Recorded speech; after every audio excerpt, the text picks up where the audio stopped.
ഷിരൂരിൽ കണ്ടെത്തിയ മൃതദേഹം തിരിച്ചറിഞ്ഞു. മൃതദേഹം ഹൊന്നവാദ് സ്വദേശിയായ മത്സ്യത്തൊഴിലാളിയുടേതാണെന്നാണ് സ്ഥിരീകരിച്ചത്. അർജുനന്റെ മൃതദേഹമാണ് ഇതെന്ന് സംശയം വലിയ തോതിലുണ്ടായിരുന്നു. 3 ദിവസം മുമ്പാണ് ഇയാളെ കാണാതായത്. ബന്ധുക്കളെത്തിയാണ് മൃതദേഹം തിരിച്ചറിഞ്ഞത്.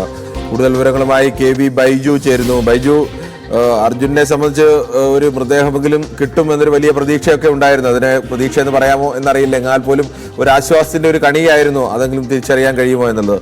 എന്താണ് കൂടുതൽ വിവരങ്ങൾ? ബാബു, കഴിഞ്ഞ ഏതാനും മണിക്കൂറുകളായി വലിയ തോതിലുള്ള ഒരു പ്രതീക്ഷയിലായിരുന്നു. അത് അർജുന്റേതാ മൃതദേഹമാണ്, അവസാനമായി ഒരു നോക്ക് കാണാമെന്ന ബന്ധുക്കളുടെയും ഒക്കെ വലിയ പ്രതീക്ഷയാണ്. പക്ഷേ ഇപ്പോൾ ഏറ്റവും പുതുതായി നമുക്ക് ലഭിക്കുന്ന വിവരം അത് ഹൊന്നാവറിൽ നിന്നും കാണാതായ കുംഭകർണ, അതായത് ജാർഖണ്ഡ് സ്വദേശിയാണ്. ഇദ്ദേഹം മത്സ്യബന്ധനത്തിനിടെ കഴിഞ്ഞ 3 ദിവസം മുൻപാണ് ഇയാളെ കാണാതായത്. ഇയാളുടേതാണ് ഈ മൃതദേഹം എന്ന് ഇപ്പോൾ സ്ഥിരീകരിച്ചിരിക്കുന്നു. ഇയാളുടെ ബന്ധുക്കൾ ആ സ്ഥലത്തെത്തിയിട്ടുണ്ട്. ബന്ധുക്കളാണ് മൃതദേഹം തിരിച്ചറിഞ്ഞത്. എന്തായാലും മത്സ്യത്തൊഴിലാളിയാണ്. ഇത്തരത്തിൽ ഒരു മൃതദേഹം ഇത്തരത്തിൽ കടലിൽ ഒഴുകി നടക്കുന്നത് ശ്രദ്ധയിൽപ്പെട്ടത്. പിന്നീട് അത് പോലീസിനെയും ഒപ്പം ഈ അർജുന്റെ ബന്ധുക്കളെയും അറിയിക്കുകയായിരുന്നു.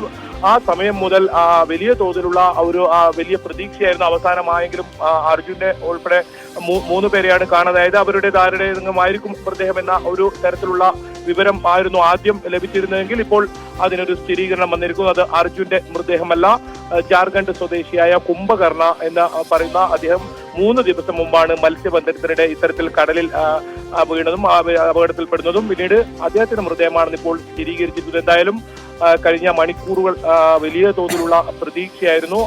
21 ദിവസമായിരുന്നു അർജുനെ ഉൾപ്പെടെ 3 പേരെ ഇത്തരത്തിൽ കാണാതായിട്ട്. നമ്മുടെ അർജുനായുള്ള തിരച്ചിലും പൂർണ്ണമായും നിർത്തിവെച്ച ഒരു സാഹചര്യം കൂടിയാണുള്ളത്. ഏതായാലും അതിലൊരു സ്ഥിരീകരണമാണ് ഇപ്പോൾ വന്നിരിക്കുന്നത്. വലിയ പ്രതീക്ഷ ഉണ്ടായിരുന്നു അവസാനമായി ഒരു നോക്ക് കാണാമെന്ന് ബന്ധുക്കളുടെയും ഒപ്പം ഒരുപാട് മലയാളികളെ ഇതുൾപ്പെടെയുള്ള ആളുകളുടെയും വലിയ പ്രതീക്ഷകളാണ് ഇപ്പോൾ മങ്ങലേൽപ്പിച്ചിരിക്കുന്നത്. വലിയ തോതിൽ പ്രതീക്ഷ ഉണ്ടായ അതെല്ലാം അസ്തമിച്ചിരിക്കുന്നു. ഇപ്പോൾ മൃതദേഹം ഏതായാലും സ്ഥിരീകരിച്ചിരിക്കുന്നു. ഇത്തരത്തിൽ കാണാതായ കുംഭകർണ ജാർഖണ്ഡ് സ്വദേശിയുടേതാണെന്ന്. കിരൺ ബാബു, ഈ അദ്ദേഹത്തിന് ഇവിടുന്ന് അർജുന്റെ ബന്ധുക്കളൊക്കെ പെട്ടെന്ന് തന്നെ അങ്ങോട്ട് പോകാനുള്ള നടപടികളും ഒക്കെ ആരംഭിച്ചിരുന്നു അല്ലേ? നേരത്തെ അവർ DNA പരിശോധനയൊക്കെ, പക്ഷെ അതിനൊക്കെ മുമ്പ് തന്നെ എന്തായാലും ആ മൃതദേഹത്തിന്റെ ബന്ധുക്കൾ വന്ന് തിരിച്ചറിഞ്ഞിരിക്കുന്നു, അങ്ങനെയല്ലേ? തീർച്ചയായും അത് സ്ഥിരീകരണമാണ്.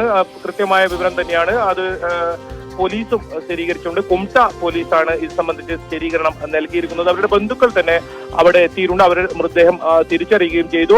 അത് പോലീസും നമ്മോട് ആ സ്ഥിരീകരണം തന്നെയാണ്. എന്തായാലും ബന്ധുക്കൾ പുറപ്പെട്ടിട്ടുണ്ട്. ജിതിൻ ഉൾപ്പെടെയുള്ളവർ ഇന്ന് രാത്രിയോടുകൂടി ഷിരൂരിൽ എത്താനായിരുന്നു പദ്ധതിയിട്ടത്. ആ രീതിയിൽ മനാഫ്, അതായത് ലോറി ഉടമ മനാഫ് കൂടി, ഏതായാലും മനാഫിനാണ് വിവരം ആദ്യം ലഭിക്കുന്നത്. ഇപ്പോൾ